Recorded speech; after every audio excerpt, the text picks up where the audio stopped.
federal raids involving hip-hop mogul Sean Diddy Combs. Tonight, some new video obtained by TMZ appears to show the inside of Combs' L.A. mansion after those federal agents swarmed the home this week, and you can see the cabinets, the safes left open, papers on the ground.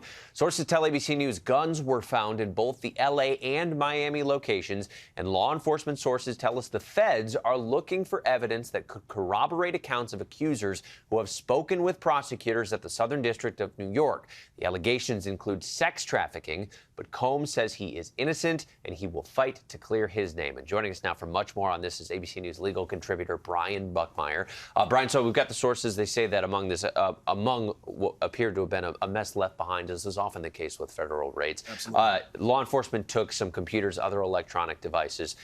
Does that mean anything to you? And when do you think, if ever, we might find out what they took here? What it suggests to me is that the allegations that Rodney Jones Jr. had in his civil suit are something of a playbook for law enforcement. Because in that lawsuit, unlike the other four before that, including Cassandra Ventura, or otherwise known as Cassie, Rodney Jones says that not only does he have video on his phone, but also that Sean Combs supposedly has surveillance and recording videos in his home that could corroborate some of his allegations. So it seems like law enforcement took that information as going the next mile. Now, in terms of when we might see it, the question may be never. The question may be during the indictment. It all depends on what's on those recordings and how law enforcement decides to proceed going forward. It's one thing to conduct this raid to investigate, trying to gather more information. It's another thing to make an arrest and file some charges. And also, you mentioned the Rodney Jones lawsuit.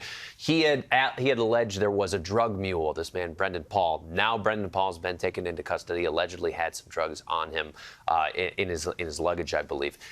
Does that mean anything, number one, towards corroborating these allegations for the Rodney Jones lawsuit, but also just bad news for Sean Combs?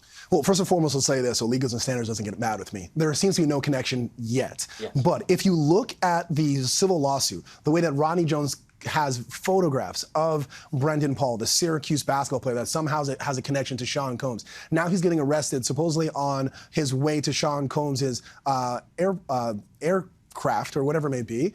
This seems like it could be a bad situation for both Paul and maybe even Sean Combs. And I practice in the Southern District of New York. They do not play around. And what could happen here is if there is a connection between Paul and Sean Combs, they could be leaning on Paul now to try to get more information about if there is, in fact, an actual connection, trying to get that connective tissue between Rodney Jones's allegations in his civil suit, calling him a drug mule, why he has drugs on him, and what this connection is with Sean Combs. And if there's a connection, he could be cutting a deal sooner rather than later, or this could be completely separate altogether. Right.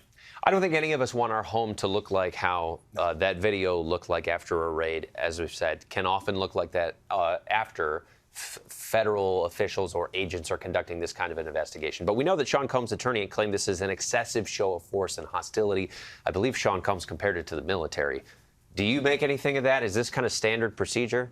It is very standard procedure. Unfortunately, as a former public defender here in New York and also doing some federal cases here, that's what you typically see. They are not kind and polite. They don't put your things back. But in terms of the excessive use of force, it's my understanding that, one, they did find weapons in the home, and two, they might have been told that there are weapons in the home. And when law enforcement gets that information, they conduct themselves as such. So they're breaking into these homes where they don't know who's there, how many weapons are there, how large a facility is, and so they will show some use of force in terms of their armor and their weapons that they have. That's pretty standard when you get information that appears to be related to them in this case. And of course, there are many more chapters left to be played out as we watch this unfold. Thank you, Brian Buckmire, for being here. Always great to talk to you.